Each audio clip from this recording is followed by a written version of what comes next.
And joining us is James Martin. James, thank you so much for joining us for our Scuttlebutt reaction video. This is a first. We're hoping to do more of these. But I've been so excited to talk with you about the Howitzer ever since seeing it in your background and knowing that you fired one of these weapons. I was hoping you could set the scene for us a bit as we dive into this air source video. Where is this taking place?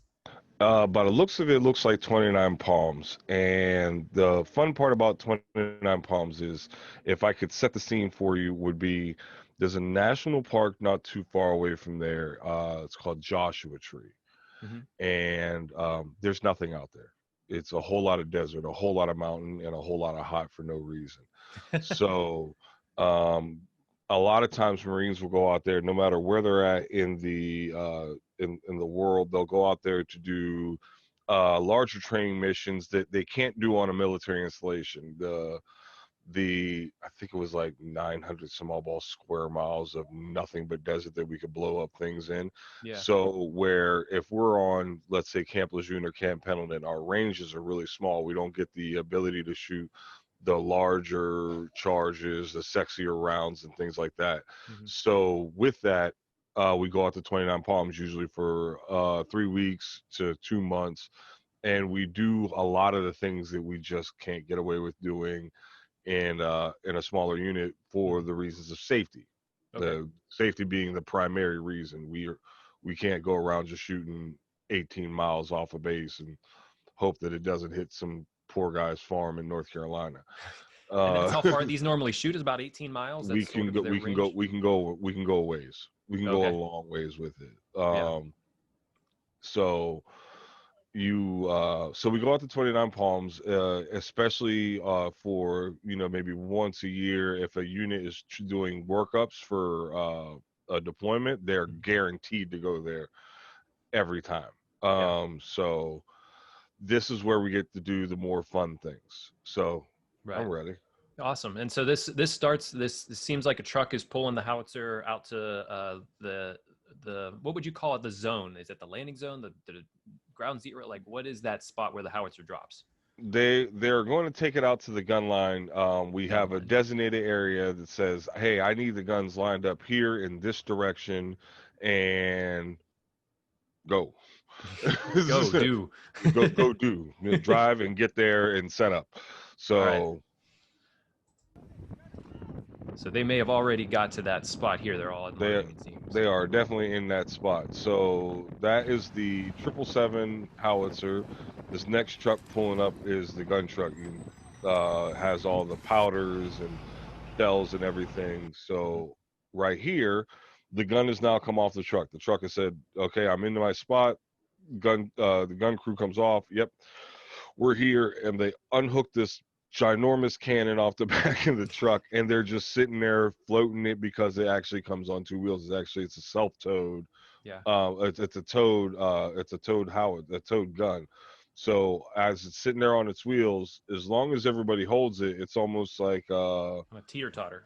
It's almost like a teeter-totter. So as long as everybody's got it in the right places, it balances rather well, enough for you to be able to adjust onto a point that we designate to say, hey, I need the gun right here. And that point is, so this way I know that when you drop that weapon, that within tick that's on a deer's right cheek, I know exactly where that tick is. And that means that the Howitser's within this of that tick, millimeters, and within millimeters, within centimeters, within inches of that spot. And that matters because of when you start shooting a distance, for every meter, for every kilometer that you fire, and let's say it's a straight line from point A to point B, if my point B is here and my point A is slightly off, when I go to shoot, I'm slightly off. Now, that may only mean but so much considering what the round can do itself. At a small range, but if I shoot at a distance, that gap becomes much larger, and those much more dangerous. Much more dangerous. And so what they're doing right here is all in a practice to make sure that they are on point as much as possible, and we can go in there and adjust in the computer. Okay, so he wasn't dead on, we can relook at it and say, hey, he's off by, you know, this by this by this, so his actual location is here. And you know, like my hand movement is not that much, like, okay, he's centered here, and that accounts for the accuracy. And that's measured in degrees, minutes, seconds. Yeah, it could be degrees, minutes, seconds, or off of a 10-digit grid, MGLR or something. I can't remember the exact what it is, but it's pretty much to put you right on that guy's boot. So this pole on the ground, is that to help positioning? Help positioning. Okay. Continue on. That seems pretty heavy. Are those guys? It's like, how heavy is the gun? Oh, I cannot remember off the top of my head, but if you give this Marine a second, he will get back to you with the weight. But it's literally in balance. You know, it's the metals that they use make it relatively light, so it's not as bad as it looks. But I mean, you don't need the Rock and Stone Cold to hold the end of it. Right. I don't need the Rock, Stone Cold. You know, New World Order. You know, yeah. Yeah, they'll be all right. They'll be okay. Kevin Nash up there like, I got it. Yeah. He just.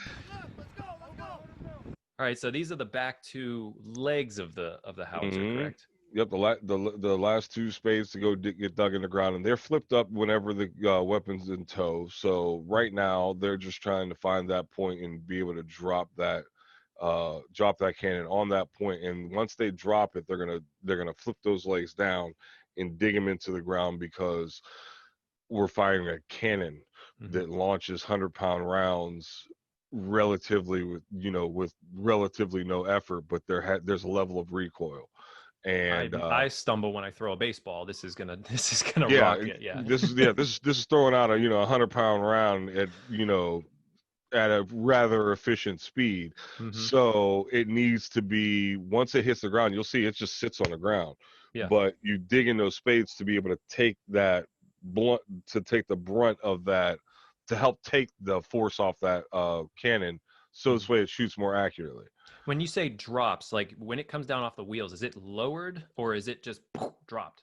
Nope. There's a part in when they're taking down the next howitzer, you'll watch when they drop it. So this one here, they're just putting it over the spot.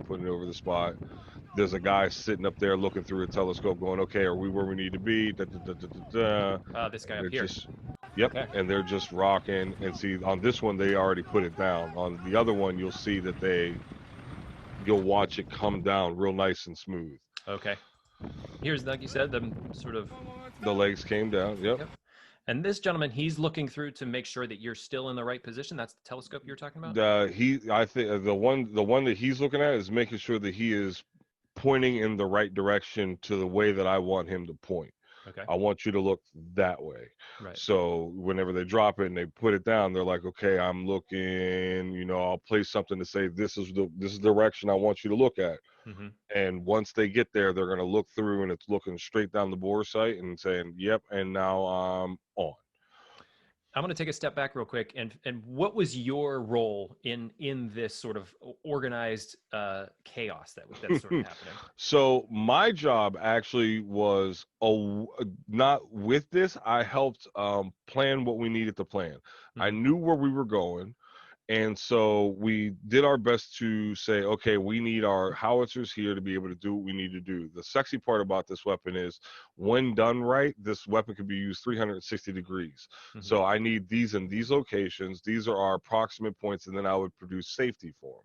So this way, whenever we fire, we knew where we couldn't shoot, what we could shoot, areas that we couldn't, whatever dark areas that we couldn't fire over.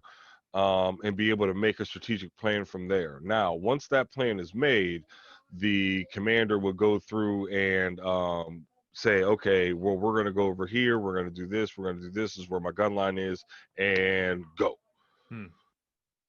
Okay. All right, so we're setting this up. He's not doing a really good job of digging. Nah, he's just he's pitching at it right now, and the only reason why is because they haven't really gotten where they need to get to. Okay. So he's still, the hole is kind of prepped, and he's just like, okay, we still got to go over a few more inches. Let me go ahead and just knock away at this because we're in the middle of the desert. That desert is hot. That dirt don't want to move. There's Okay. rocks up underneath there. So whatever little prep work to make his life easy, once they say we're going right here, Uh-huh. do it. It may not look like much, but he's like, I'm just waiting. He's getting So antsy. yeah, he's getting antsy. He's like, I know I got to dig. Just come on, hurry up, get it right. And as we see, these guys, they start loading and firing this thing at a very fast rate coming up. Oh So yeah, this, if there's some downtime or some slow time setting this up, like they're ready to work. yeah, no, and like I said, this here's in training, and so you know, here we're stressing, get it right. Mm-hmm. Of course you have to have a level of speed on you, but make sure that you're on point of the things you need to do, because in theater, in country, if we're ever moving like that, once I tell you, hey, look, we need to lay this down and get the fire in, it's not a joke anymore. It's like, Right. hey, I know that spot. Great, you got your location, outstanding. What's your turnaround time? And Mm-hmm. I've had guns that I've had crews that have had 7-second turnarounds firing and maybe needed 10-20 seconds to get right. Oh, wow. So, like this is not to be taken lightly. Yeah, You totally. and a lot of that is in the coordination, that organized chaos. So you're like, there's a whole lot of trucks going on here. Yeah, but I trust that driver to line that gun up right the first time. Mm-hmm. So this way, that's less that somebody has to do on the back end. So if the truck goes in the right direction, now the gun's in relatively the right direction. The better the truck driver is at dropping the truck, great. Weapon, outstanding. Then they drop it and say, oh man, we're right over the spot. Drop it. Okay, oh man, there's the point. We're on it. Got it. Start hooking it up, digging the whole 9 yards. And while they're doing that, and they're like, hey, we're on location. Outstanding. I can already input. Mm-hmm. And if I already have a mission coming down the pipe, I'm starting to get each gun up. Boom, boom. Okay, yep, that one's on. That one's on. Okay, make the correction to this one. This one's on. Da-da-da. And so I was more of the brains of the operation. This is the muscle behind Oh, okay. Yeah. it. And every second can save lives at that point. Yeah, yeah, absolutely. Mm-hmm.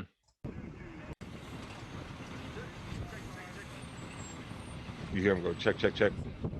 Yep.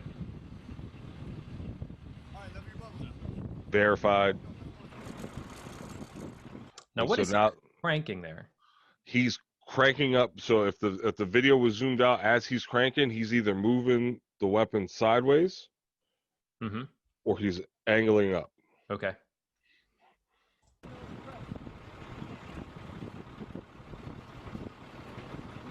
I would imagine we Yeah, talked it's in the actually going last. to the side. Actually, you can see it. You can You see can that see the little. teeth on the gears at the bottom.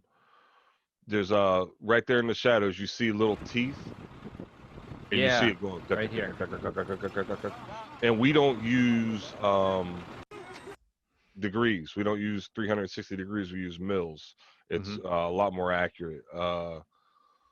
Um, Even Napoleon wrote about it, Mm-hmm. using a different system of measurement, because we used to say, what's a mil between friends? We don't use degrees, we use mils. Hmm. I think it's like 17.7 mils in 1 degree.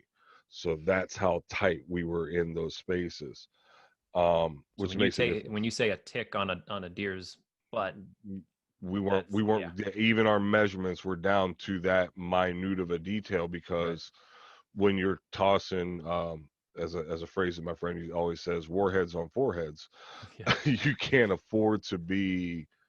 You Yeah. can't afford to be inaccurate, because there's been times where we'll get fire missions and somebody's trapped in a building and they're being overwhelmed by fire. They're stuck in this corner of this room. They have no way to breathe. And when you look at the distance between houses, that's sometimes all we had. Hmm. Or the distance from, hey, this guy's literally across the street. And when you think of a street, that's not that far. When you're talking about a round that has 50-meter kill radius and like 100 meters on top of that blast radius, damage radius, Mm-hmm. I can't afford to miss when you're talking danger close. When you say danger close and we're within 100, hey, Godspeed, because this thing's coming. And just keep your head down. You're going to hear it. Yeah. Actually, he won't hear it, but whoever's that close ain't going to hear it, but it's coming. And this is the ammo truck? Yep. Giant placards on the side for explosives. Can't go through tunnels. Sucks.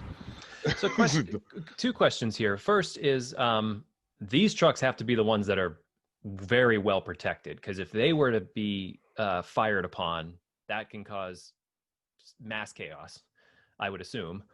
And the second question we'll get to is we just heard you and Josh talk about the sand that was caked on everything, and I'm interested to hear how that affected the howitzers and how often they needed to be cleaned while over there. Oh my goodness. Yeah.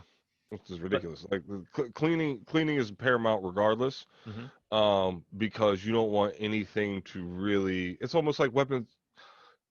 If you take your pistol out to the range, or you go shoot your shotgun in somebody's yard and it's dusty, you're gonna want to keep that thing clean, because it's gonna wear and tear on the bore, wear and tear on the weapon, wear and tear on the slides, all your different parts and mechanics that makes this thing function. So don't get it twisted. This is a very large weapon, but it's still a just a very large single shot, very long range reaching rifle at this point. And so the operations of keeping it clean is not after every round. Oh wow. You're swabbing the bore after every, because your simple 5.56 round has a little bit of black powder in it, has a little bit of gunpowder. You'll see the size of the canisters of powder we're using, and she leaves a little bit of dust behind. I don't know why. I can't figure it out. And so the weapons cleaning was always paramount. And then the armament of the vehicle itself. This is the same vehicle that if there's no ammo in it, it'd be people in the back of it. Okay. So it'd be all right. Yeah.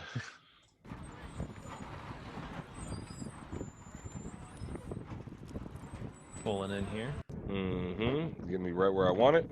So all those guns. Yeah. So is this an entire, what would you call this? That'd be a firing battery. Firing battery? Yep. Okay. 6 guns. 6 guns in an awful lot of trucks. And this here in the foreground, is that a telescope as well? Tell them the gun line. Yep. How many people are actually in a gun line? On a skeleton crew, you could run the howitzer with like 6. So each gun times 6, 36. Ammo guy. I mean, we could run it with maybe about 75 people ish. Okay. And that's the whole unit. Okay. Not just off because the gun line is important, but it can't function without. There's three parts of artillery. Anybody will tell you. There's the muscle, those guys, the fire direction control, or as they like to call it, fat dudes eating donuts, or fat dudes sipping coffee. We're the brains of the operation, and then whoever's out forward of that are our forward observers. Those are the eyes. You need all 3 in order to fire. Forward observers, are those recon Marines? They can be. Okay. We can teach them how to do forward observation to call for fire. Okay. We could do that for supply guys and docs, doesn't matter. Whoever's going to be forward of us, we can teach them what we need from you for us to be able to provide you, quality customer support. These are the guys at customer support. These are the guys that hear or feel the round going over them toward the target. Unless you're too close, and then you're just gonna know that it happened. Okay. Yeah, you'll hear that whistle. Yep, there's one trail coming in, and they're making sure that it's down, digging the hole for it so they can throw it in the hole. Okay, here's the one I was talking about where you watch it come down. So they're doing the teeter-totter thing. There's a guy holding around. Now watch. Nice and smooth once he gets it on the point. They verify it. Drop. Oh, wow. Boop. And it's down. Now you see how everybody's losing their mind. They're like, oh, where's the shovel? Hurry up. We got to hurry up, throw down the trails. Yeah. I'm just sitting there going, and if y'all don't hurry up, wheels come up. Now, it seems like they drop the legs, they pick them back up. Is that just for positioning? To reposition. Okay. Or they'll throw it down and mark the spot where the trails are going to be, so they can go, yep, here it is, boom. So now I know where to dig. Okay. See, yep, here he comes. Dig away, my friend. Dig away. No.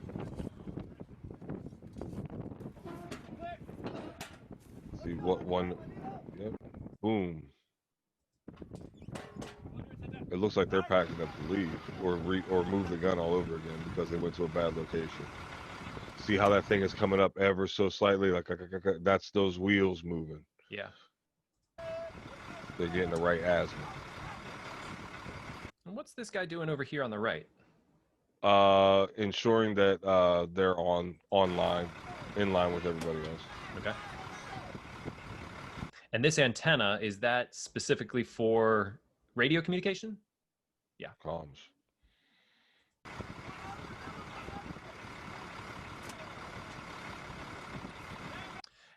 As for your job, like I'm looking at the sky, I'm seeing like it's a pretty, it's not super overcast, but there's a lot of sky in this part of the, in 29 Palms. So you're looking at that. You're looking at what are the weather patterns of what they're going to be firing into.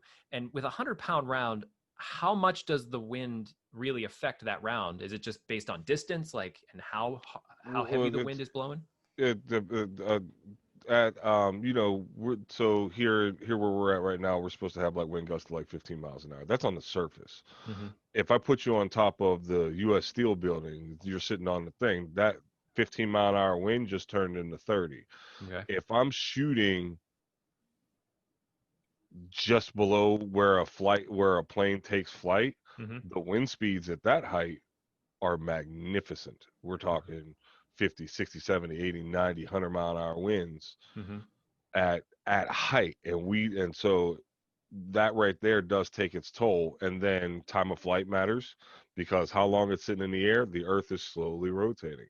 Mm-hmm. So my position is changing. So it's almost like throwing a curveball. Okay. You're aiming for where you want the round to go to, and then you make those adjustments. The same thing as you would on the rifle range. If Mm-hmm. you go and shoot your I don't know if you have any long rifles or a hunting rifle, Mm-hmm. but if you start shooting at a distance, you want to know which way the wind's blowing, so this way you can adjust or make corrections on your sight. Okay, I have a full value wind. I need to click 3 inches. So this way my sight moves. Mm-hmm. This means that your weapon actually, when you're sighting in, you actually moved your weapon off to the side. Or, it's raining, which is putting force down. I need to aim up just a little bit. Mm-hmm. Those little bit of Kentucky windages, we take the Kentucky out of it Mm-hmm. and put it to an actual science. Wow. I would think that would make a game with paper football with you quite interesting. It does make it a little fun. It makes it a lot more fun because in my head I think about it, but most games don't think about it at all. Right.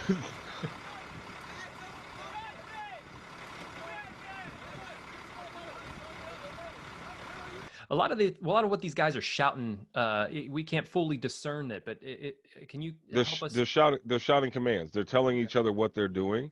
So this way, just because one person's doing one thing doesn't mean that other things can't happen at the same time. Mm-hmm. And everything is double checked. You're never going to do anything when it comes to the actual operations without a second set of eyes. Mm-hmm. Everything is always in twos. Hey, I'm on point. Hey, I'm late on whatever. Verified. Somebody else comes, looks down the site, looks at your readings. Yep, verified. Mm-hmm. Send it up to this person. Hey, I got these numbers. Put it in the computer. Hey, all right, these numbers, let me see them. All right, verified.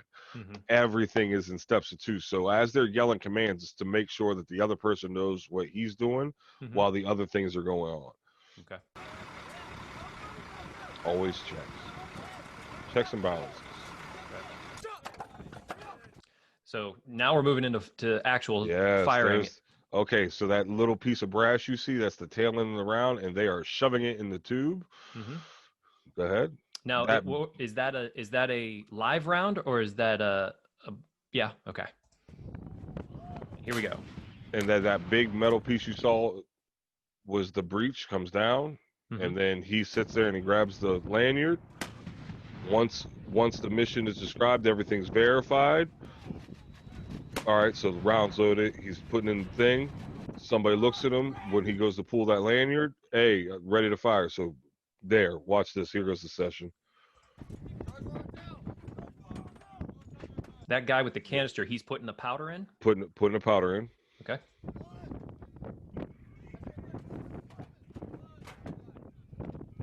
Verified. Close breech.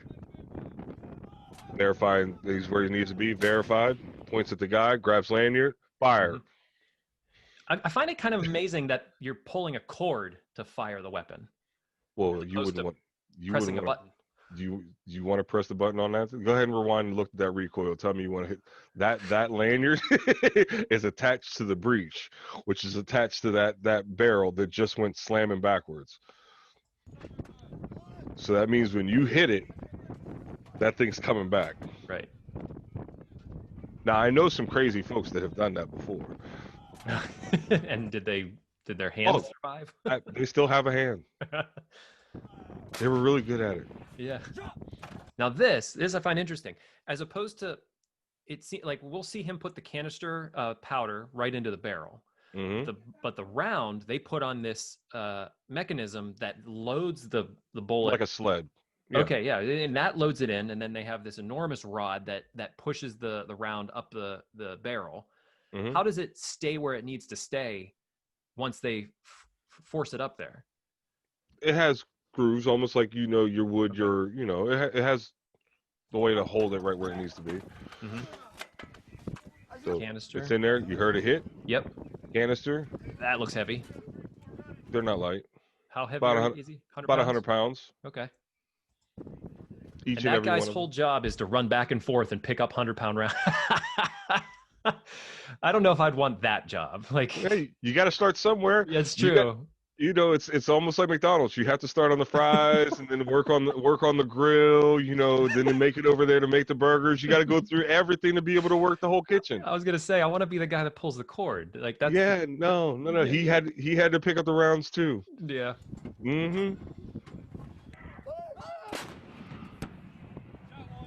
And you do see everybody holding their ears. These are pretty loud, I'm guessing. Oh yeah, absolutely. Here's that canister. There's that canister, and then he grabs the powders. He said 2 verified, throws them in there. Whenever he pulled that latch, did that lock the barrel? Okay. See, and then if you rewind it just a second, you'll see that everything got put in there real nice and tight.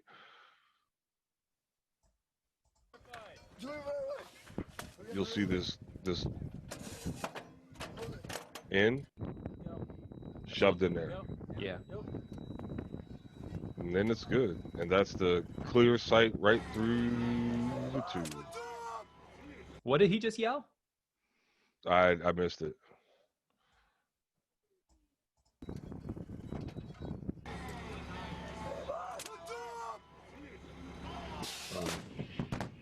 Stand by. Yep. Boom. Yeah, go ahead and slap that. I dare you. Triple dog dare you. People come up missing a whole hand. Talk about. That's a good angle. Yeah. Boom. It's in there. How hot is it? How hot is it in that spot where he's putting that canister?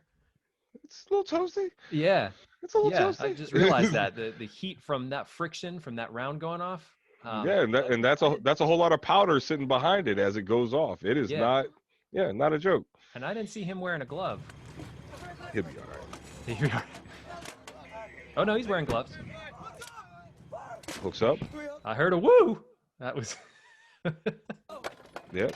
Here's the mechanism. This is a good close-up of that. Yeah. Throw it on there. Shove. Now, see, I've seen him use this beige canister, but I've also seen him put in a green, just the green canister. Because each one is a different charge, different weight, and how far it's going to throw that round. That one right there, usually those are the big boys, the ones that we call your larger shells, your larger charges that end up whenever you fire it. If you ever had a slow motion camera, which I still pay money for, that if you put it on the ground on a very small tripod where it sees the ground, when that thing fires, you'll watch the dirt come off. Kind Like of everything start to levitate. The Hurt Like, Locker did a lot of that. The movie, The Hurt Locker, when the explosions would happen, it would show the slow it's motion like, of the rocks just like, yeah, levitating because of the recoil the, vibration.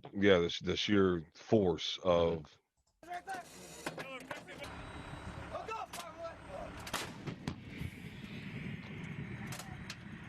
See all that dust and dirt, all that just came off the ground. If you could slow motion that, I promise you, you'll watch everything just lift. And we talked a little bit. We're going to see it here in a second. Is that recoil and why they are dug in? The legs are dug in the back. How much is actually rocking the cannon back?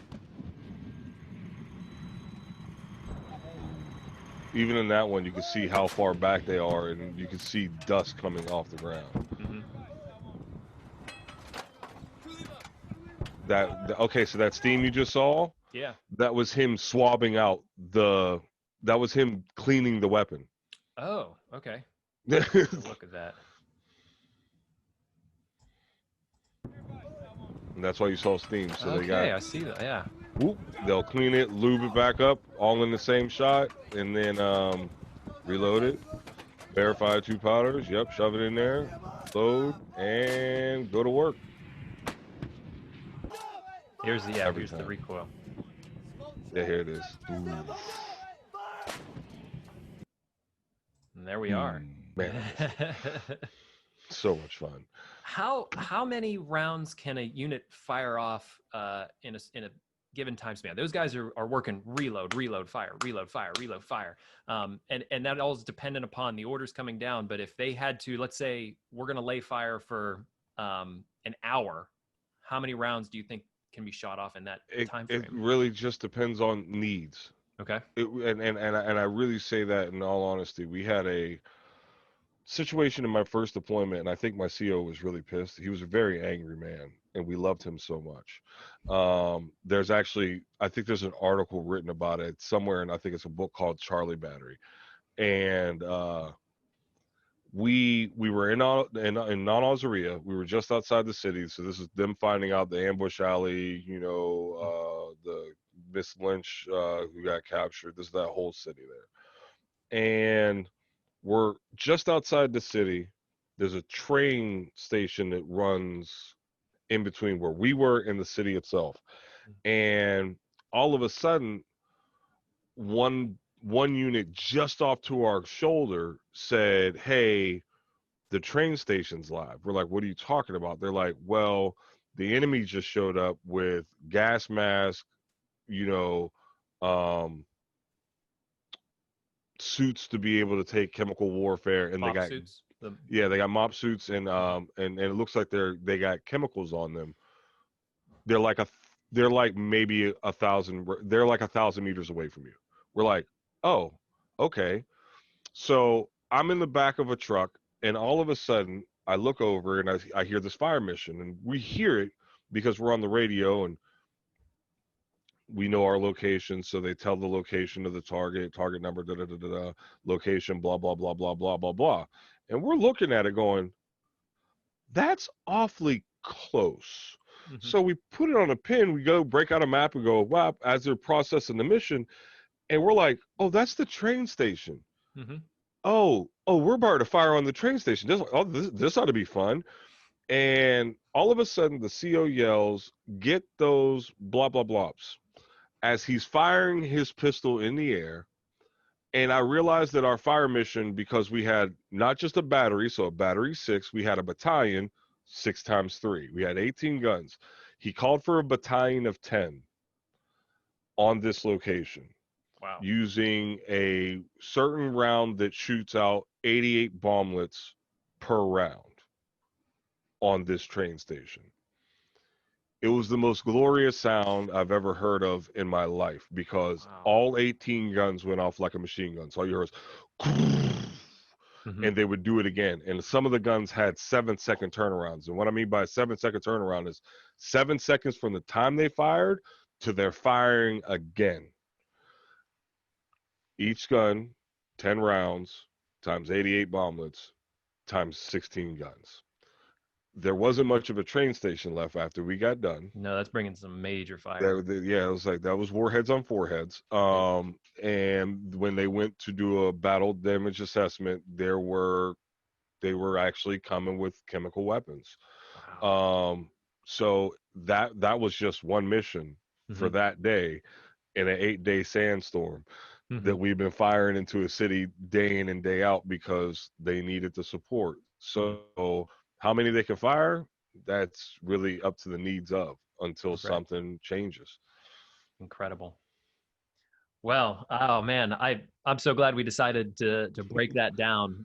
Hopefully our viewers are going to tune in and check that out. And hopefully we get another video that you were in charge of. It's different things that you were doing. We'd love to break down more with you because that certainly was really, really interesting. I love every second of it. That's the stuff I miss right there. It's not, the people to your left and your right was fun, but the job had so much involved that it was very technically proficient. It was very science and math and a lot of things that people just don't think about. And it's, and then the history behind just being the king of battle. Yeah. Well, that does it for our part 2 of Marine Corps' incredible. I think we covered so much over the course of 2 episodes, and we'll definitely come back to the Marine Corps. There's much more for us to dive into. But again, if you're watching, please like, share, subscribe, and ring the bell. We will be back next week for our part 4 of the 6-part series, this time focusing on the Army. I hope you come back and join us for that. James, thank you as always. Thank you so much for having me. Of course. We'll see you all soon.